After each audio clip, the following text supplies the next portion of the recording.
Juru bicara militer Brigade Al-Qassam Abu Ubaidah menyampaikan keberhasilan pasukannya di medan perang. Ia menyebut tank Israel hancur setiap 24 jam.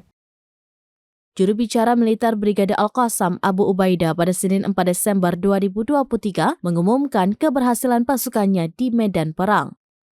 Dikatakannya, para pejuang berhasil menghancurkan 28 kendaraan militer milik Israel selama 24 jam terakhir di semua front pertempuran di jalur Gaza. Ia menambahkan bahwa Mujahidin Qassam menargetkan pasukan Zionis yang menyerang dengan peluru anti-tank dan perangkat anti-personel. Serangan rudal diluncurkan secara intens ke berbagai sasaran entitas Zionis. Sayap militer gerakan Hamas mengkonfirmasi bahwa sejumlah tentara Zionis tewas dan terluka dalam serangan yang menargetkan sebuah tank di daerah Al-Fallujah di jalur Gaza Utara. Tank tersebut hancur setelah diserang menggunakan peluru Yasin 105.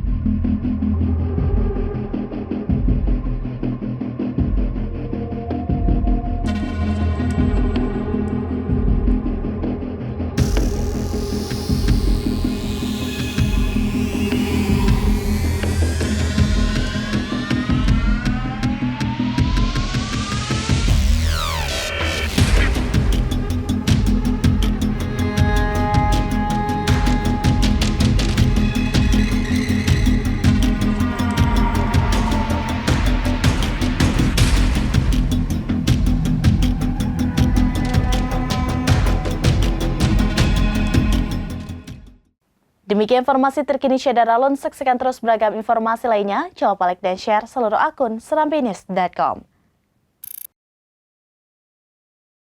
Download Tribun X sekarang.